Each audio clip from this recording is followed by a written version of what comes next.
தூத்துக்குடியில் திமுக சார்பில் நடைபெறும் பட்ஜெட்டுக்கு எதிரான போராட்டத்தில் கனிமொழி எம்பி கலந்து கொண்டுள்ளார். இதுகுறித்த விவரங்களுடன் செய்தியாளர் முரளி கணேஷ் இணைந்திருக்கிறார். முரளி கணேஷ், தூத்துக்குடியில யாரெல்லாம் இந்த போராட்டத்தில் பங்கேற்றிருக்கிறாங்க?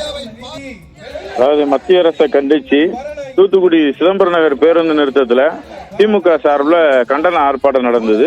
இந்த ஆர்ப்பாட்டத்துக்கு கனிமொழி எம்பி தலைமை வச்சிருந்தாங்க. இந்த ஆர்ப்பாட்டத்துல ஓட்டப்பிடார சட்டமன்ற உறுப்பினர் சண்முகையா, விளாத்திகுளம் சட்டமன்ற உறுப்பினர் மார்க்கண்டேயன் உள்ளிட்ட முக்கிய பிரமுகர் கலந்துகிட்டாங்க. மாவட்டம் முழுவதும் இருக்கக்கூடிய திமுகவினர் இந்த ஆர்ப்பாட்டத்தில் கலந்து கொண்டு மத்திய அரசுக்கு எதிரான கோஷங்களை எழுப்பினர். குறிப்பா அவங்க இந்த போராட்டத்தில் என்ன பண்ணாங்க அப்படின்னா, இந்த எய்ம்ஸ் மருத்துவமனை இன்னும் கட்டல, அதே மாதிரி மெட்ரோக்கு இன்னும் நிதி ஒதுக்கல, இந்த மத்தியில் இருக்கக்கூடிய இந்த ஆட்சி ஒரு மைனாரிட்டி ஆட்சி, இந்த ஆட்சி மைனாரிட்டி மக்களுக்கு எதிரான ஆட்சிங்கிற இது போன்று மக்களுக்கு எந்த நலத்திட்டங்களும் கிடைக்க கூடாதுங்கிற உள்நோக்கத்துல, அதாவது தன்னுடைய ஆட்சிக்கு பயன்படாத மக்களை பழிவாங்கக்கூடிய வகையில இந்த பட்ஜெட் அமைஞ்சிருக்கிறது.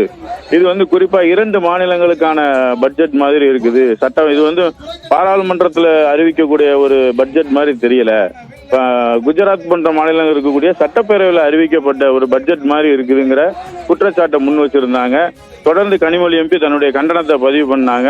இந்த ஆட்சி கார்பரேட்டுக்கு உண்டான அளவில் இருக்கக்கூடிய இந்த மத்திய இருக்கக்கூடிய ஆட்சியை விரைவில் அகற்றுவதாகவும், சாதாரண ஒரு பாமர மக்களுக்கு மேல இருக்கக்கூடிய அவனுடைய பிரச்சனைகளை பற்றி கவலைப்படக்கூடிய ஆட்சியை விரைவில் மத்தியில உருவாக்கும் அப்படிங்கிற மாதிரி இந்த நிகழ்ச்சியில கனிமொழி எம்பி பேசியிருக்கிறாங்க.